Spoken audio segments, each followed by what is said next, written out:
Assalamualaikum warahmatullahi wabarakatuh. Perkenalkan, kami dari kelompok 1 kelas reguler F. Di sini kami akan mempresentasikan tugas ergonomi hasil diskusi kami yang mengenai analisis postur kerja dengan rekomendasi alat bantu ergonomis di sektor informal. Nah, untuk mempersingkat waktu, langsung saja saya persilahkan kepada pemateri. Terima kasih moderator. Divisi sektor formal. Sektor informal mencakup jenis pekerjaan yang dilakukan oleh individu atau kelompok tanpa ikatan formal dengan perusahaan atau regulasi pemerintah, serta tidak selalu mendapatkan perlindungan sosial. Pekerjaan ini biasanya melibatkan upah harian atau per proyek, dengan kondisi kerja yang seringkali jauh dari standar. Contoh sektor ini antara lain pedagang kaki lima, pekerja angkut manual, tukang bangunan, dan pekerja rumah tangga.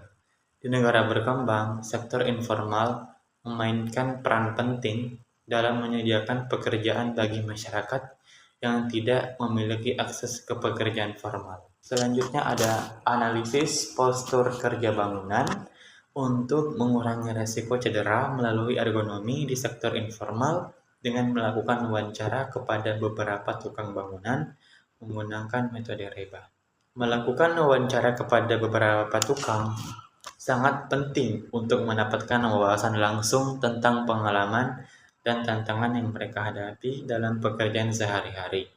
Pertama, wawancara memungkinkan peneliti untuk mengidentifikasi masalah spesifik terkait postur kerja dan cedera yang mungkin tidak terlihat dalam observasi biasa, memberikan perspektif yang lebih mendalam mengenai praktik kerja yang ada. Kedua, melalui wawancara, tukang bangunan dapat menyampaikan kebutuhan dan harapan mereka terkait alat bantu ergonomis dan pelatihan, sehingga rekomendasi yang dihasilkan dapat lebih relevan dan aplikatif. Ketiga, wawasan wawancara menciptakan kesempatan untuk membangun hubungan dan kepercayaan dengan pekerja, yang dapat meningkatkan partisipasi mereka dalam studi dan kesediaan untuk berbagi informasi yang lebih jujur. Selanjutnya itu ada tujuan analisis postur kerja. Yang pertama, mengidentifikasi risiko kesehatan. Analisis postur kerja tukang bangunan dilakukan untuk mengidentifikasi posisi tubuh yang meningkatkan risiko cedera, seperti membungkuk atau mengangkat bahan berat dalam waktu yang lama. Dengan memahami aktivitas yang paling beresiko, upaya pencegahan dan intervensi dapat dirancang untuk melindungi pekerja dari cedera jangka panjang. Yang kedua, mendesain alat bantu ergonomis. Analisis ini bertujuan untuk mengembangkan desain alat bantu yang lebih ergonomis, seperti bantalan lutut atau alat bantu angkat yang mampu mengurangi beban fisik pada pekerja tukang bangunan.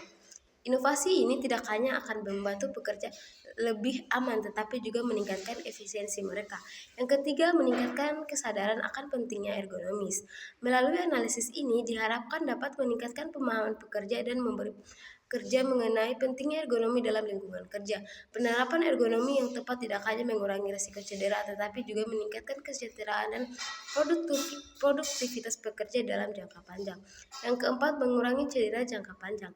Salah satu tujuan utama dari analisis postur kerja adalah mengurangi risiko cedera muskuloskeletal pada pekerja sektor informal, khususnya tukang bangunan. Dengan mengidentifikasi postur risiko dan memperkenalkan solusi ergonomis, pekerja dapat bekerja dengan lebih aman dan nyaman, mengurangi kejadian cedera yang mempengaruhi kesehatan mereka dalam jangka panjang. Yang selanjutnya itu latar belakang penelitian. Pekerja tukang bangunan sering mengalami masalah kesehatan akibat postur kerja yang buruk, terutama keluhan muskuloskeletal. Evaluasi postur kerja diperlukan untuk mengidentifikasi dan mencegah cedera. Metode REBA digunakan untuk menilai risiko ergonomis berdasarkan postur dan beban kerja.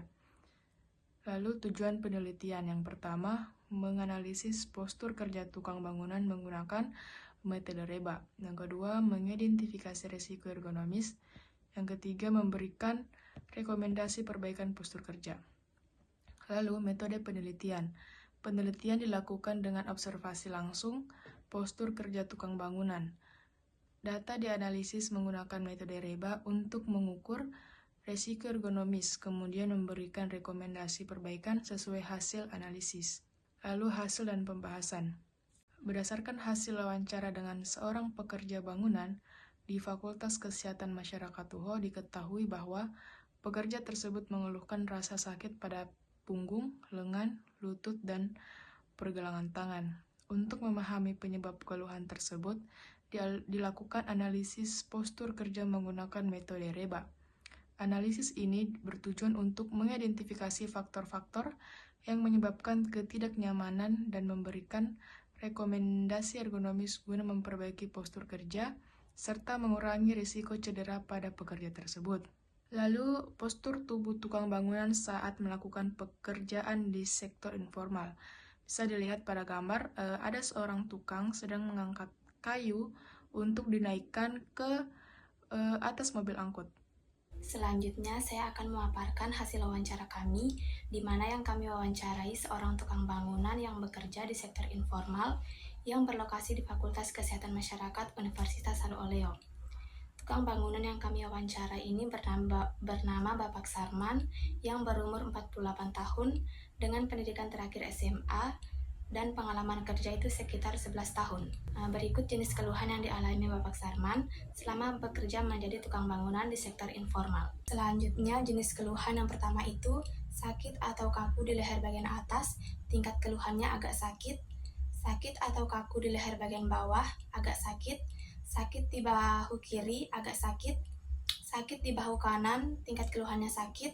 Sakit pada lengan kiri, tingkat keluhannya agak sakit. Sakit di punggung, sakit. Sakit pada lengan atas kanan, tingkat keluhannya agak sakit. Sakit pada pinggang, tingkat keluhannya sakit. Sakit pada bokong, tingkat keluhannya tidak sakit. Sakit pada pantat, tidak sakit. Sakit pada siku kiri itu tingkat keluhannya juga tidak sakit. Selanjutnya, sakit pada siku kanan, tingkat keluhannya tidak sakit. Sakit pada lengan bawah kiri, tingkat keluhannya agak sakit. Sakit pada lengan bawah kanan, tingkat keluhannya sakit. Sakit pada pergelangan tangan kiri, sakit. Sakit pada pergelangan tangan kanan, tingkat keluhannya juga sakit. Sakit pada tangan kiri, tingkat keluhannya juga sakit. Sakit pada tangan kanan, tingkat keluhannya sakit. Sakit pada paha kiri itu agak sakit. Sakit pada paha kanan, tidak sakit. Sakit pada lutut kiri, tingkat keluhannya agak sakit. Sakit pada lutut kanan, tingkat keluhannya agak sakit. Sakit pada betis kiri, tingkat keluhannya tidak sakit. Sakit pada betis kanan, tingkat keluhannya juga agak sakit. Sakit pada pergelangan kaki kiri itu tingkat keluhannya sakit. Sakit pada pergelangan kaki kanan, tingkat keluhannya sakit. Dan yang terakhir, sakit pada kaki kiri itu tingkat keluhannya tidak sakit. Selanjutnya adalah menganalisis skor posisi leher, posisi batang tubuh, dan posisi kaki. Step yang pertama, menilai posisi leher. Pertama, kita melihat posisi leher. Jika leher berada pada sudut kemiringan lebih dari 20 derajat atau diputar, kita tambahkan skor tambahan. Di sini, leher memiliki skor 3. Step yang kedua, menilai posisi batang tubuh. Selanjutnya, kita melihat posisi batang tubuh. Jika tubuh membungkuk lebih dari 20 derajat, maka kita tambahkan poin. Di gambar ini, skor batang tubuh adalah 3. Step yang ketiga, menilai posisi kaki. Kemudian, kita periksa posisi kaki. Jika posisi kaki tidak stabil atau menahan beban yang berat, kita tambahkan poin. Pada gambar ini, kaki diberi skor 2. Kemudian, step yang keempat, menghitung skor postur. Setelah menilai posisi leher, batang tubuh, dan kaki, kita jumlahkan semua skor tersebut dan didapatkan skor postur sebanyak 6. Kemudian, step yang kelima, menambah skor beban atau gaya. Jika pekerja mengangkat beban antara 11 hingga 22 lbs, kita tambahkan 1 poin. Jika lebih dari 22 lbs, tambahkan 2 poin. Pada gambar ini, beban ditambahkan 1 poin, jadi totalnya adalah 7. Kemudian step yang keenam, menghitung skor akhir. Jadi total skor yang diperoleh dari penilaian postur ini adalah 7. Selanjutnya, skor postur di tabel A. Kesimpulannya, jadi titik temu antara postur dari leher memiliki skor 3, batang tubuh memiliki skor 3, dan kaki memiliki skor 2, sehingga totalnya adalah 6. Selanjutnya, analisis lengan dan pergelangan tangan. Langkah ketujuh, menentukan posisi lengan atas. Sesuai pada gambar postur tukang bangunan yang lengannya berada pada 20-45 derajat dari badan, skornya adalah 2. Disclaimer, ada tambahan penyesuaian dilakukan jika bahu diangkat atau jika lengan ditopang. Langkah ke-8, sesuai pada gambar postur tukang bangunan yang posisi lengannya berada pada posisi 60-100 derajat, yaitu skornya adalah 1. Langkah ke-9, menentukan posisi pergelangan tangan sesuai pada gambar postur tukang bangunan yang pergelangannya berada pada posisi normal. Skornya adalah 2, tetapi karena adanya penyesuaian, yaitu ditambah 1 skor, lalu dijumlahkan yaitu skornya menjadi 3, karena pergelangan tangan ditekuk dari garis tengah atau terpelintir. Langkah ke-10, menentukan skor postur. Di sini kita mencari skor postur pada tabel B berdasarkan langkah sebelumnya, yaitu langkah 7 sampai 9. Pada gambar, skor posturnya adalah 3. Langkah ke-11, menambahkan skor penggenggaman atau coupling score. Skor ini ditentukan berdasarkan bagaimana kondisi penggenggaman alat yang digunakan pada gambar. Hal ini dilakukan karena pergelangan tangan tertekuk atau jauh dari posisi normal yang masih dapat terima oleh bagian tubuh lain tetapi tidak ideal, jadi skornya 1. Langkah ke-12, menjumlahkan skor postur dan skor penggenggaman untuk mendapatkan skor B. Skor postur yaitu 3 dan skor penggenggaman yaitu 1. Dijumlahkan sehingga menghasilkan skor B yaitu 4. Skor B ini kemudian digunakan untuk menentukan kolom yang sesuai di tabel C, yang digunakan untuk langkah selanjutnya. Selanjutnya pada tabel B yaitu skor postur lengan dan pergelangan. Skor dari lengan atas, lengan bawah, dan pergelangan tangan digabungkan untuk menentukan skor postur keseluruhan. Dari hasil yang kita dapatkan tadi, skor lengan atas yaitu 2, lengan bawah 1, dan pergelangan 3, dan akan memberikan total skor postur atau titik temunya yaitu 3. Selanjutnya tabel C yaitu menggabungkan skor A dan skor B. Skor A didapat dari tabel sebelumnya yang menggabungkan postur tubuh, termasuk leher dan kaki. Dalam analisis ini skor A adalah 7. Dan untuk skor B berasal dari tabel B yang menghitung posisi lengan, pergelangan tangan, dan coupling score. Dalam analisis ini, skor B adalah 4. Di tabel C, kita menggabungkan skor A dan skor B. Sesuai hasil yang kita dapatkan, skor A adalah 7 dan skor B adalah 4. Kita menemukan skor atau titik temu tabel C yaitu sebesar 8. Langkah ke-13 yaitu menambahkan skor aktivitas. Skor aktivitas diberikan berdasarkan kondisi kerja. Misalnya, jika bagian tubuh dipertahankan dalam posisi statis selama lebih dari 1 menit, atau jika ada pergerakan kecil yang diulang lebih dari 4 kali per menit, ditambah 1. Sama halnya jika ada perubahan postur besar secara cepat, tambahkan lagi 1. Nah, dalam analisis ini, skor aktivitas yang kami tambahkan adalah 1, karena sesuai pada postur tukang bangunan yang ada perubahan postur besar secara cepat saat mengangkat kayu. Selanjutnya, untuk mendapatkan skor reba akhir, totalkan skor tabel C yaitu 8 dan skor aktivitas yaitu 1, sehingga diperoleh skor reba akhir sebesar 9. Berdasarkan skor reba, resiko dapat diinterpretasikan. Skor yang kita dapatkan tadi yaitu 9 yang berarti resiko tinggi atau high risk. Jika hasil penilaian menunjukkan high risk, berarti kondisi pekerja atau lingkungan kerja berada pada tingkat resiko yang tinggi. Ini menandakan adanya potensi bahaya serius atau cedera yang sangat mungkin terjadi jika tindakan pencegahan tidak segera diambil. Resiko yang tinggi menunjukkan bahwa pekerja mungkin sudah mengalami keluhan fisik yang signifikan pada beberapa area tubuh, dan situasi ini memerlukan perhatian mendesak untuk mencegah perkembangan masalah kesehatan yang lebih parah. Rekomendasi further investigation dalam situasi ini sangat mendesak, mengindikasikan perlunya pemeriksaan yang lebih mendalam dan cepat mengenai kondisi kerja atau kesehatan pekerja. Hal ini diperlukan untuk mengidentifikasi secara pasti penyebab keluhan dan menentukan langkah-langkah perbaikan yang lebih spesifik. Selain itu, change immediately menjadi sangat penting, menegaskan bahwa perubahan terhadap kondisi kerja atau postur tubuh harus dilakukan secepat mungkin. Jika tidak segera diatasi, resiko cedera serius atau masalah kesehatan jangka panjang akan semakin besar, yang dapat berdampak signifikan pada produktivitas dan kesejahteraan pekerja.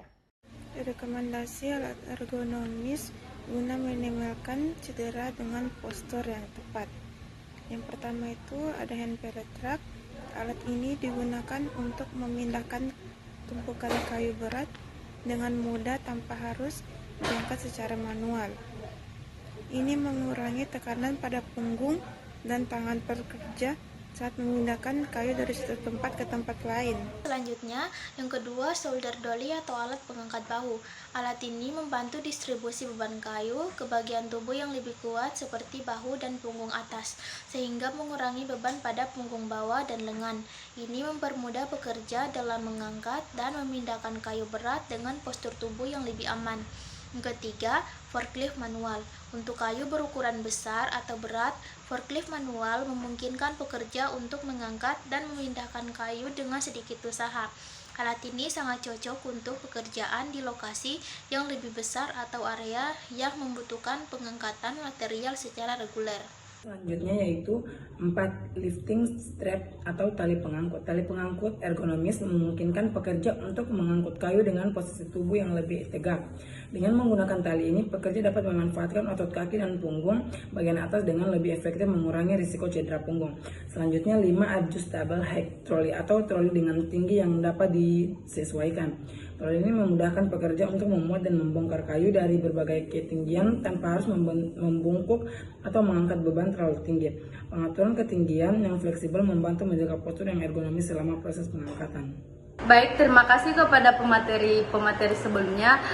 Selanjutnya kita masuk kepada kesimpulan. Nah, adapun kesimpulan dari materi kami yaitu penerapan alat ergonomis seperti hand pallet truck, shoulder dolly, forklift manual, lifting straps, dan adjust height trolley sangat penting untuk meningkatkan keselamatan dan efisien waktu kerja. Dalam aktivitas mengangkat kayu, alat-alat ini dirancang untuk mengurangi beban fisik pada tubuh pekerja, terutama pada punggung, lengan, dan sendi. Dengan mendistribusikan beban secara merata dan mengoptimalkan postur kerja, misalnya hand pallet truck dan forklift manual, memungkinkan perpindahan kayu berat dengan tenaga fisik minimal. Sementara lifting straps dan shoulder dolly memanfaatkan otot yang lebih kuat, mengurangi risiko cedera punggung. Troli yang tingginya dapat disesuaikan juga mengurangi gerakan membungkukkan atau mengangkat berlebihan. Dengan demikian, penggunaan alat ini tidak hanya mendukung keselamatan pekerja, tetapi juga meningkatkan produktivitas dan efisiensi kerja. Baik, sekian presentasi diskusi dari kami. Adapun lebih dan kurangnya mohon dimaafkan. Wabillahi taufiq wal hidayah. Wassalamualaikum warahmatullahi wabarakatuh.